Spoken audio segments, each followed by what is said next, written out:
start right here.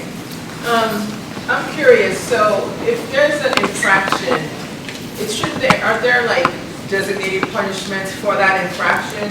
Like, well, how is it that the white student gets a lenient punishment versus the black student? If it's, you know, brought in a nail clipper, this is a punishment. Why is the black student being punished more heavier than that? And how is it ending up on your table if that rule should apply to everyone?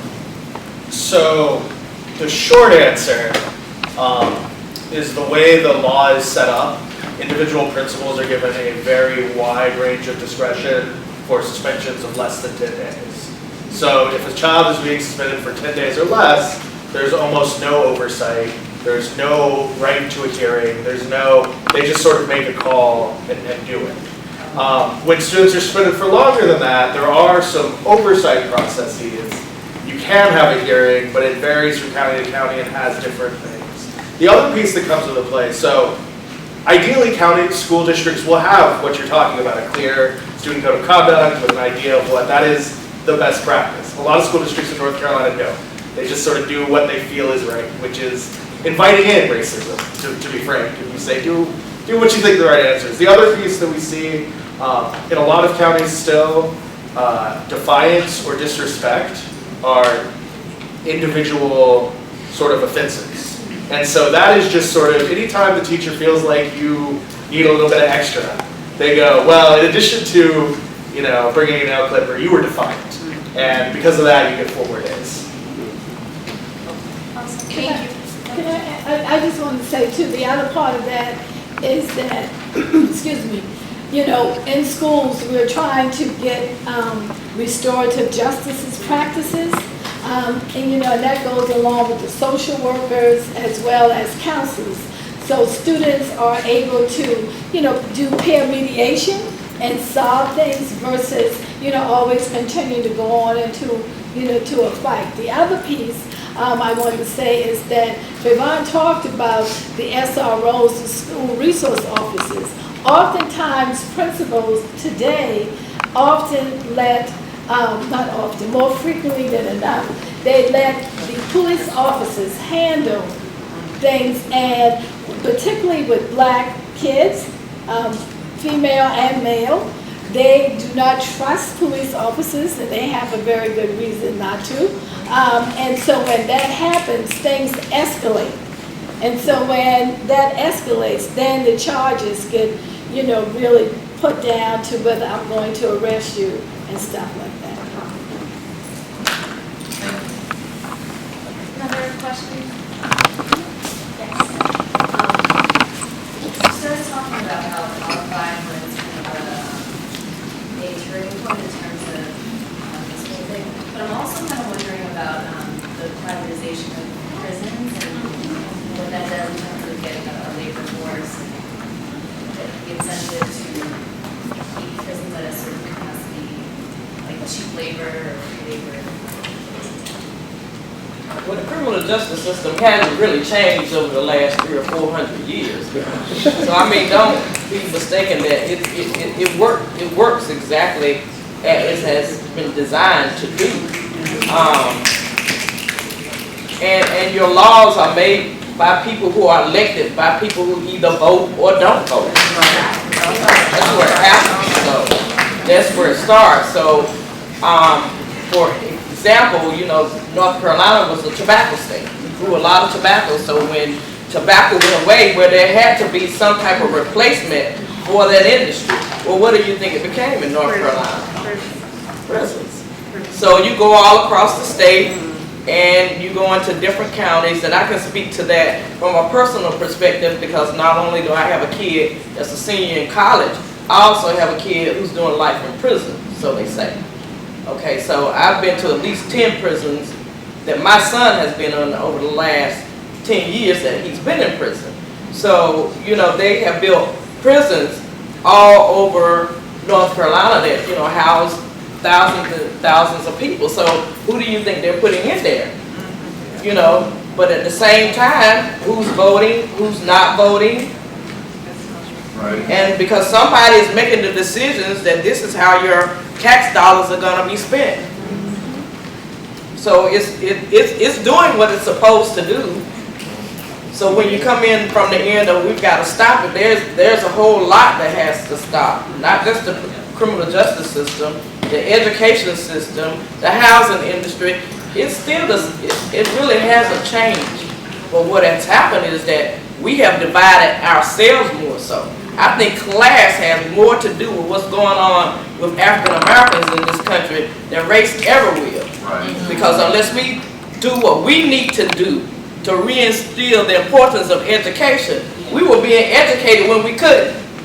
When we were slaves, we were still learning how to read. Now you give us this kind of edifice and we can't read? Now whose problem is that? Sometimes you have to look from the inside. Because that system is going to do what it's always done. It's doing exactly the same thing. It's done the same thing. It's always done. Okay, a hand right there. Going on with your point there, and you made a point earlier when you were talking about integration.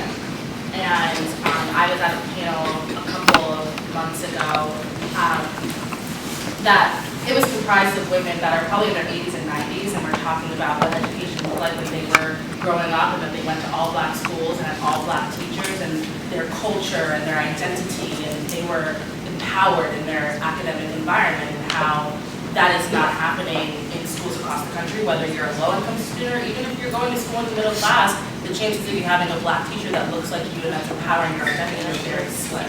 And so what is your perspective, I guess, on what integration has done in many ways to the mindset of African Americans in the education system? I think we should have integrated public spaces, but we should have kept education within the black community. That's my personal feeling. I think it made my experience in education was all black. You know, my high school was predominantly black. I integrated in 3rd grade. It was still, you know, pretty much black at the school that I was sent to.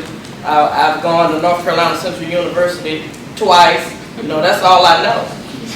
And I've somehow ended up on the bench in North Carolina in my hometown. And I think that has to do a lot with the community that I was raised in.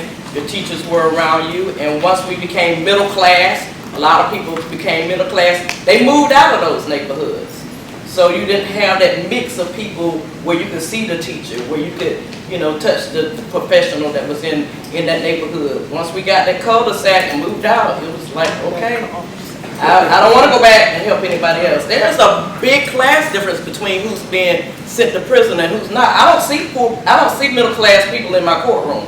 That's not who I'm seeing. And you all don't know a lot of those people. I'm seeing poor people in my courtroom. Poor black people. I don't have anything else to say. I don't feel neutral about that. I mean, it's just like, for me, well, I can speak to my experience. I went to a lot of, first school I went to was Hydro Elementary School, which is in Raleigh, which is, it was a predominantly black school, but now it's with gentrification, but that's another conversation. It's now a very mixed racial school. I went to Carthage Middle School, which was a very predominantly black school. Actually, now that I think about it, probably one of the best schools I went to. For that, at that specific school, there was probably, because it was on block schedule, it was for 4 classes. So I would know that I would have at least 2 black teachers at the time.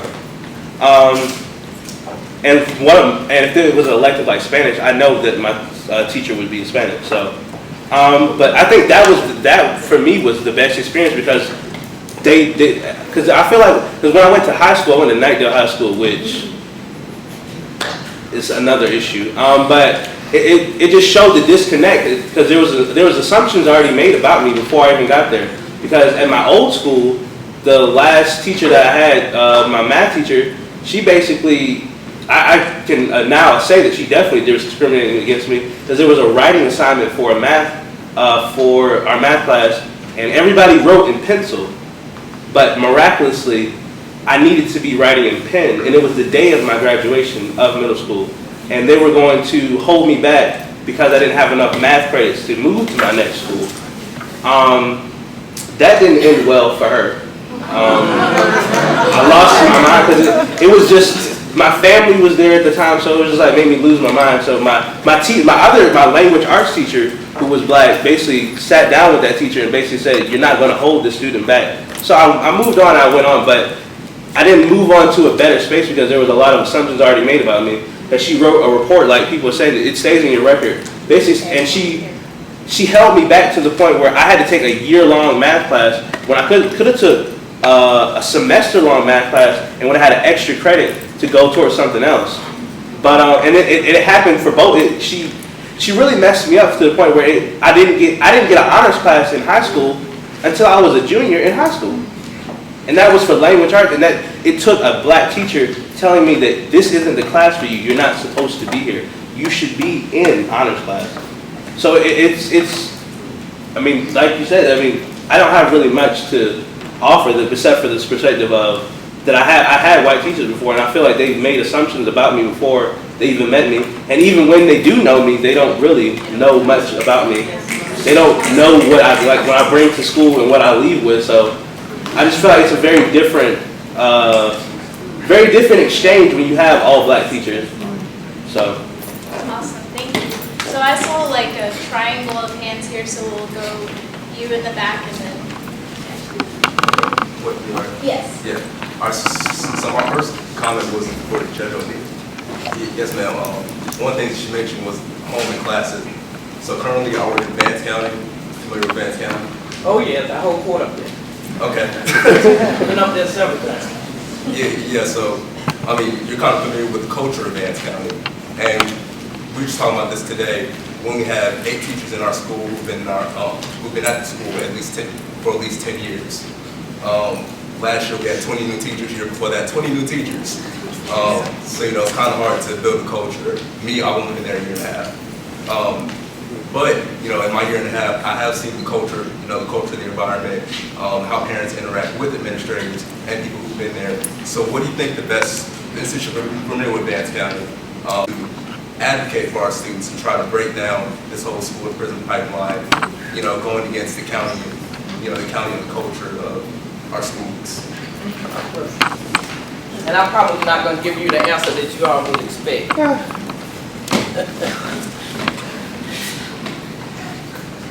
And this is just Elaine speaking, this is not the judge, but with my experience, okay? Let's clarify that first.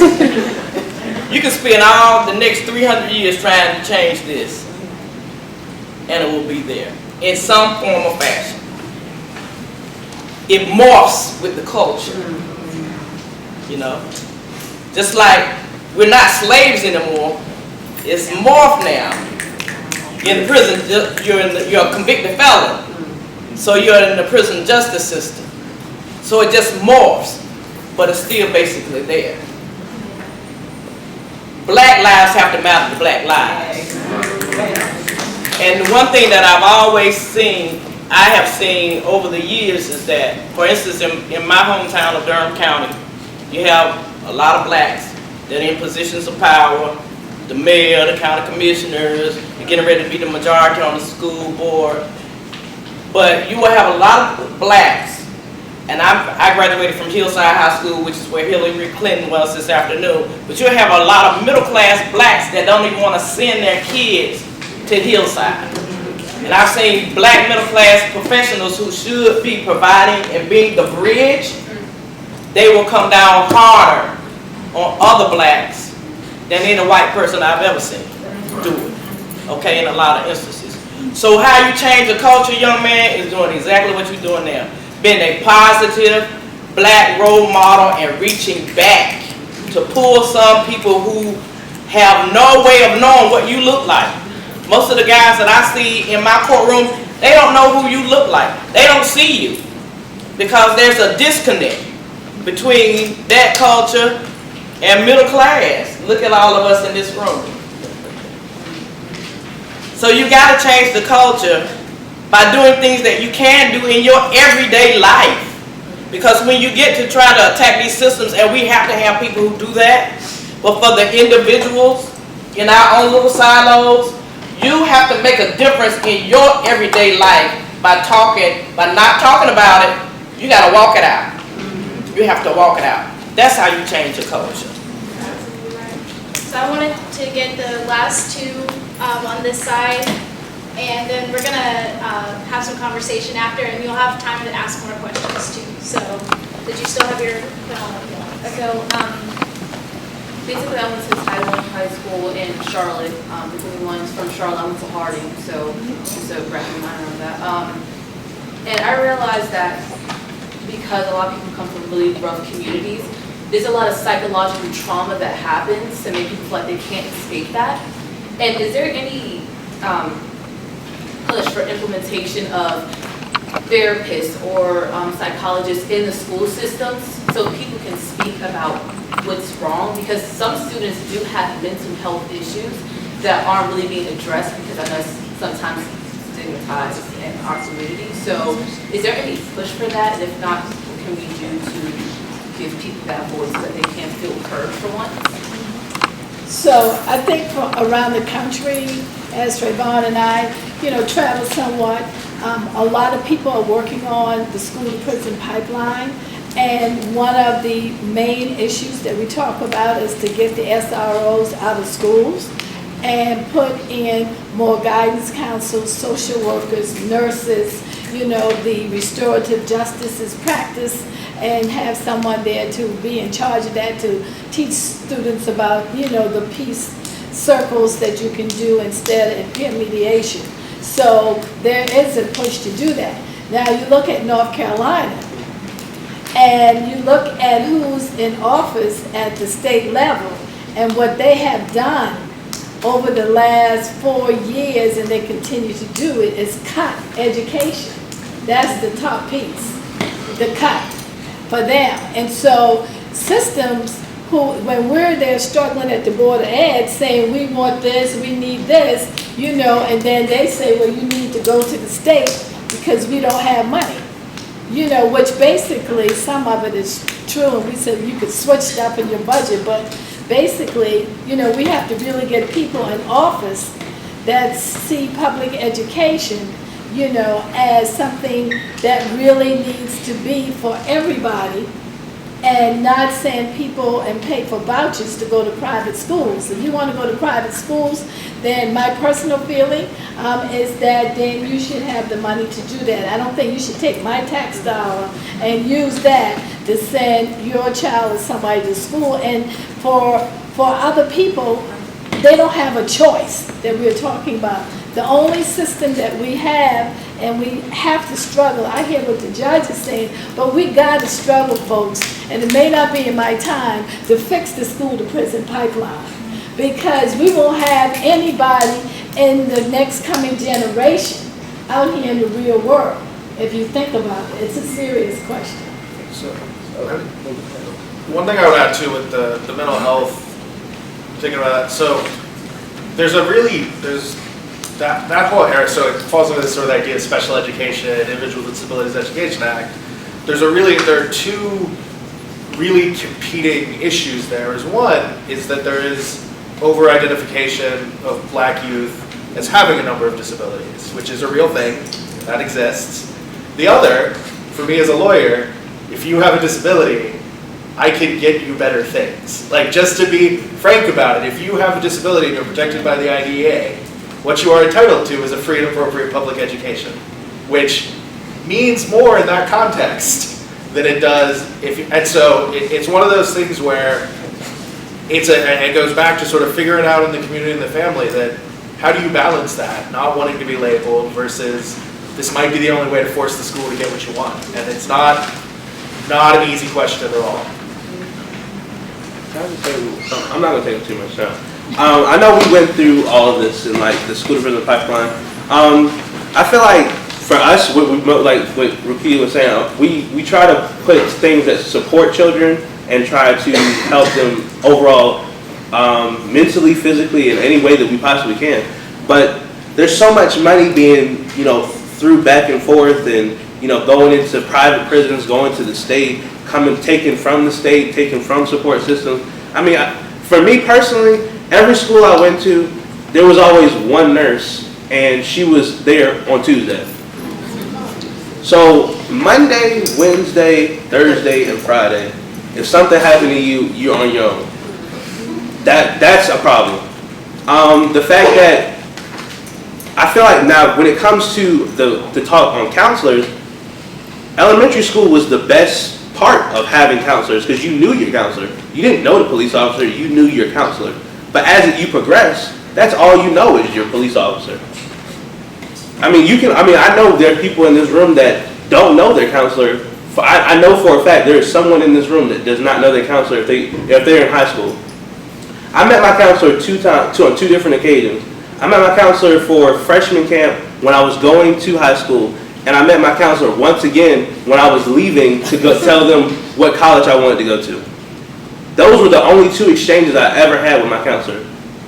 Out of the 4 years I went there, 2 days, he had with me. Now that's not to say that it's his fault. Partially it might be, but it's also to say that there's not enough support systems, not enough money going into support. If you're putting all the things into the negative, you know you're not going to get anything positive out of it. So just to say, putting more money into support systems, like these therapists, like these counselors, like these peacemakers, like all these things that you want for your kids to make sure they're all right. But no, there's money being taken away from that. There's not even money. The thought and idea of having or taking away police officers just makes people just go crazy. And the fact of putting therapists and putting things like that in the schools, it's blasphemy for them. Or there's not enough money for them. So. Thank you. We're going to take this last question. Something that contributes to the school to prison pipeline that I learned about recently was that test scores from elementary school, bad test scores from elementary school will get counted and added to prisons. Will get counted in order to add more space to prisons. So I was wondering, what were your thoughts on that and how that can be reformed or? I've heard that over the years. Actually, what they say is that they use the third grade inner grade test to estimate how much of the prison bed space that they would need years out. Nobody's ever been able to prove that or show me a study, but that is what's said out there. You stop the school to prison pipeline by becoming a mentor to a child. Give 5 hours a week to a child you don't know. Teach them how to read, teach them some of your values, teach them some of your morals, and that goes away. If you're waiting for the government, we are reactive, whether it's the criminal justice system, whether it's the school system, we're coming in at the reaction end. When kids go to school, by the time they're 5 or 6 and they're coming out of some of these neighborhoods, and like I said, we're catching a few middle-class blacks, but in terms of coming into the court system or being suspended, I just finished co-chairing a committee on the Durham Public Schools student code of conduct. We just recently changed it, and there are some things where they have agreed that they will not suspend children from. But you have a lot of blacks within that system. So, but where you catch people, you got to catch them before they get into school. And once they get into school, we're going to have to go in as a community. If you're looking for the government to fix this, or very small segments of the community, they need help. We need help. It's numbers, it's math. So when you give 5 hours to a kid in a classroom that does not look like you, does not sound like you, class and race, then you stop that pipeline. That's how you stop the pipeline. You wait for them to put some more counselors in the school? Okay, put your watch on. Wait for it. Okay, so it looks like we have a student that wants to ask a question or comment. I don't have a question, it's just some data, like bridging the gap between classism and test scores. And in my class, one of my first year seminars, we're learning about people with lower test scores. They're grouped together with a high minority population, so there's more minorities in that school and they're having lower test scores. Schools with higher test scores and have lower minority populations, so it's you see this disconnect and it's scary. one of the things about test scores that really fits in with that, and that we've said a couple times, is that, you know, kind of the system is doing what it's designed for. Is these tests were designed to assess whether you were likely to be successful in the world that exists today. So if you're poor, the test is saying the same thing that the system says. It says you're more likely to go to jail. So it's you know, and that, you know, it's sort of a sign of the problem, because that's what, you know, the biggest, I remember, I don't know if it's still the case, but when I was younger, the highest predictor for whether you'd succeed on the SAT was whether you had a certain number of books in your house, which entirely had to do with class. And so these tests that are designed to measure, you know, societal success, or predicted, are measuring it in a society that has all these racial issues. And so I think that kind of plays into all of this. Okay, so thank you all for these questions. We want to have a little bit of time before we end, we're getting towards the end, to talk with your neighbors and answer and discuss those questions on the front of your sheet. It's on the white sheet at the bottom. So we have questions there. Just one moment. We're going to take 5 to 10 minutes to discuss and then come back together and kind of answer those and ask any more questions you have until the end mark. So you can start discussing, and then we'll walk around. If you have questions, the panelists can walk around too.